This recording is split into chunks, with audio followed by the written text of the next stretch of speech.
नमस्कार, स्वागत है आपका। आज हम बात करने वाले हैं चुनावी चंदे की, इलेक्टोरल बॉन्ड। लोकसभा चुनाव थोड़े दिनों बाद में होने वाले हैं। मोस्ट प्रोबेबली कल से आचार संहिता लग जाएगी, लेकिन उससे पहले एक बहुत बड़ा मुद्दा पूरे देश में गूंज रहा है, इलेक्टोरल बॉन्ड। और ये इलेक्टोरल बॉन्ड 2017 से चालू हो गए थे, लेकिन 2024 में ये मुद्दा क्यों गरमाया, ये आपको भी जानकारी होनी चाहिए।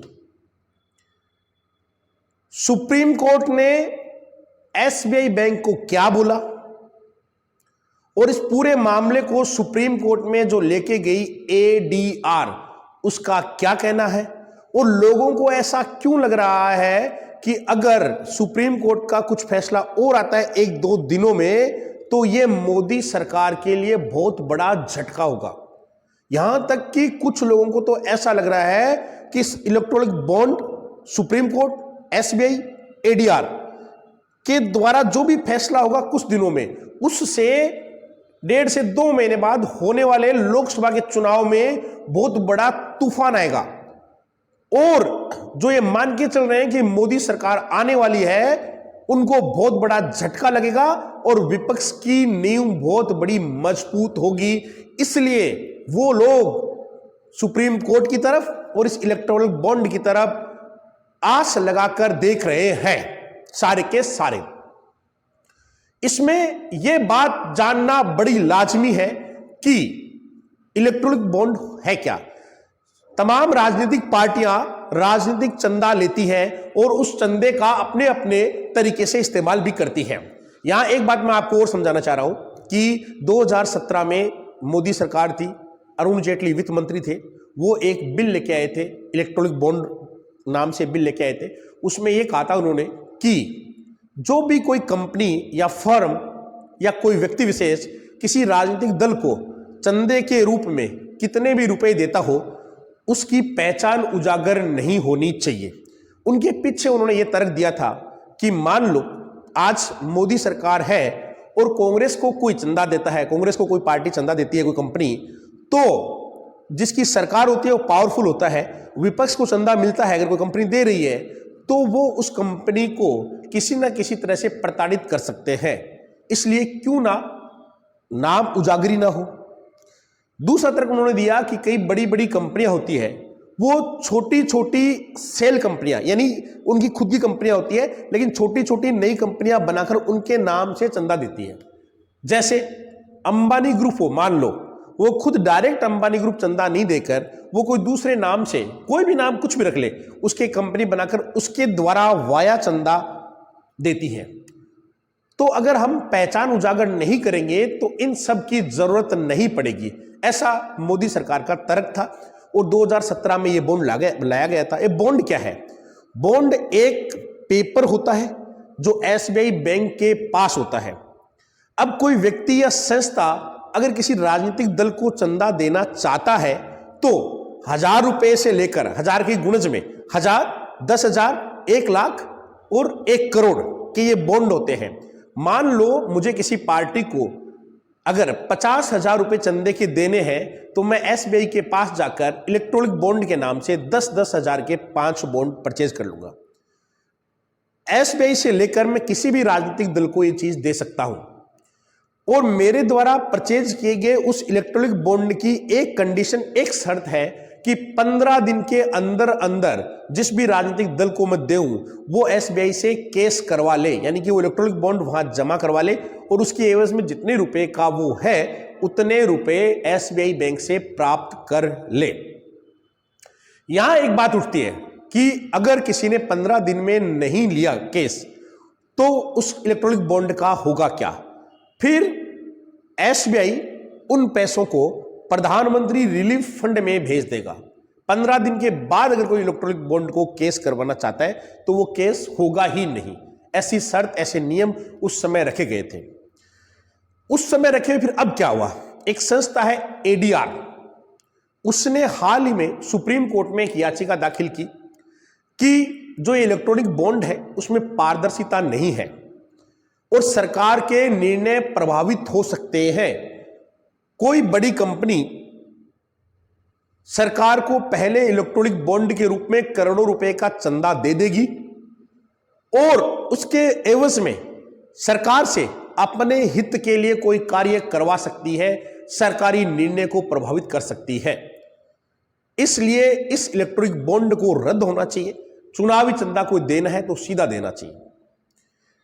सुप्रीम कोर्ट ने आज से 3 दिन 4 दिन 5 दिन पहले एसबीआई को बोला कि अब तक जितने भी आपने इलेक्ट्रॉनिक बॉन्ड बेचे हैं, किसको बेचे हैं, किसने केस करवाया है, सारी डिटेल हमें 15 तारीख तक हमें दी जाए और साथ में ही इलेक्ट्रॉनिक बॉन्ड पे रोक लगा दी।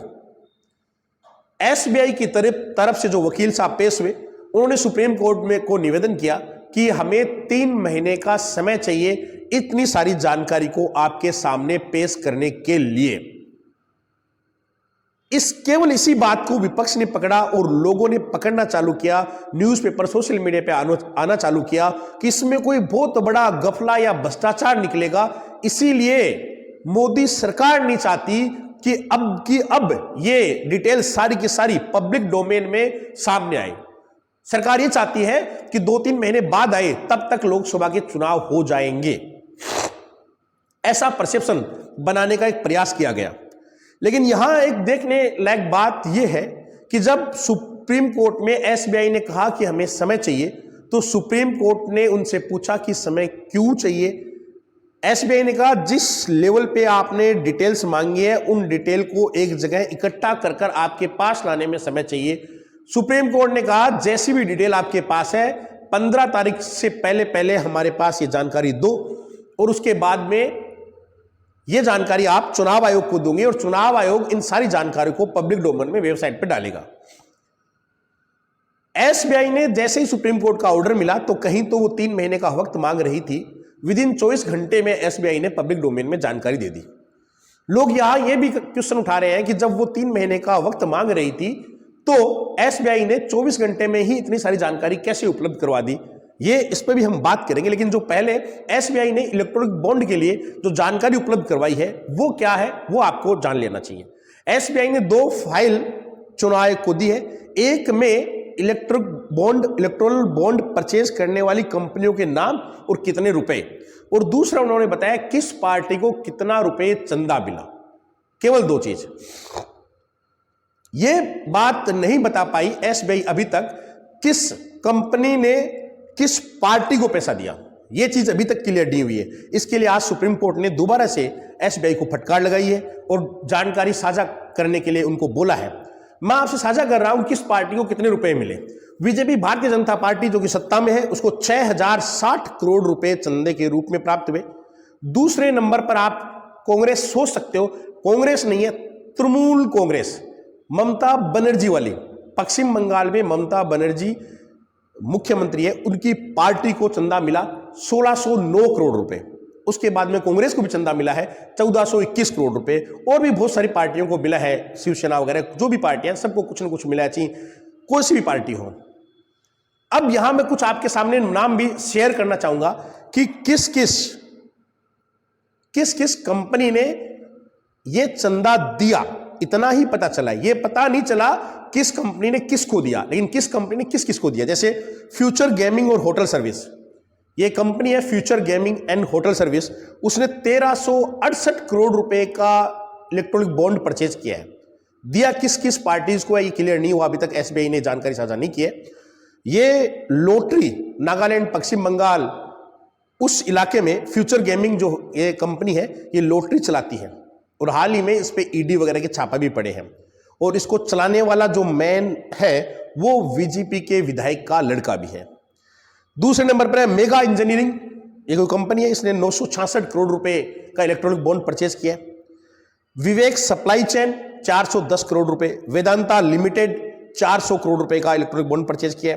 हल्दिया एनर्जी, भारती ग्रुप, इस तरह से लगभग सभी ने 200, 250, 300 करोड़ रुपए के इलेक्ट्रॉनिक बॉन्ड परचेज किया है और फिर अलग अलग पार्टियों को ये बॉन्ड दिए हैं। लेकिन इससे यह पता नहीं चल रहा है कि इस बॉन्ड में किस पार्टी को किस कंपनी ने दिया है, यह अभी तक क्लियर और साफ नहीं हुआ है। यहां मैं ये भी बता दूं, सुप्रीम कोर्ट ने एसबीआई को कहा है कि हमें यूनिक नंबर क्यों नहीं दिए गए, यानी प्रत्येक इलेक्ट्रिक बॉन्ड पे एक यूनिक नंबर होता है।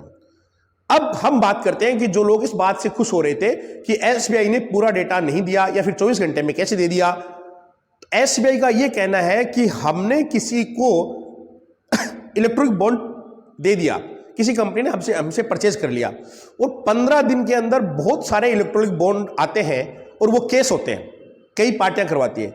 इससे यह पता नहीं चल पा रहा है कि किस नंबर का दिया था और किस नंबर से केस करवाया है।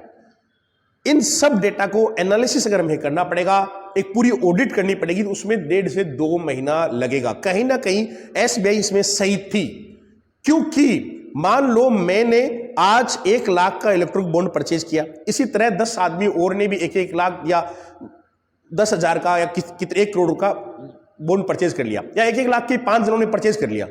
अब आने वाले 15 दिनों में अलग अलग समय में मान लो बीजेपी ने भी 1-1 लाख के 2 पॉइंट केस करवा लिए, कांग्रेस ने भी करवा लिए, तो यह कैसे पता चला कि मेरा इलेक्ट्रॉनिक बॉन्ड किस पार्टी ने केस करवाया या किसी और का किसने केस करवाया? इतनी जानकारी के लिए बहुत ज्यादा डिटेल में यूनिक नंबर को शेयर कर एक ऑडिट रिपोर्ट तैयार कर वो देखनी पड़ती है। इसलिए कहीं ना कहीं इस मुद्दे पे एसबीआई भी सही लग रही है। लेकिन विपक्ष ने अपने व्यंग्य बाण चलाने चालू कर दिए कि मोदी सरकार ने इसमें बहुत बड़ा घोटाला किया है। अगर मोदी सरकार ने घोटाला किया है, यह बात विपक्ष मान के चल रहा है, तो विपक्ष ने, कांग्रेस पार्टी ने खुद ने 1421 करोड़ रुपए कैसे ले लिए? और तृणमूल कांग्रेस जो है उसने खुद ने 1609 करोड़ रुपए का इलेक्ट्रॉनिक बॉन्ड केस करवाया, यानी चंदा लिया है अलग अलग कंपनियों से, तो उन्होंने कैसे ले लिया? बीजेपी सत्ता में है तो निश्चित तौर पे उसके पास ज्यादा चंदा आएगा, इसमें कोई संशय नहीं है। लेकिन जो पार्टी सत्ता में नहीं है, 10 साल से उन पार्टियों को भी जो चंदा मिला है वो किस आधार पर दिया गया या कैसे मिला, यह बात भी जाननी बहुत जरूरी है। इलेक्ट्रिक बॉन्ड के बारे में तमाम जानकारी आपके साथ शेयर करने का प्रयास किया मैंने। धन्यवाद।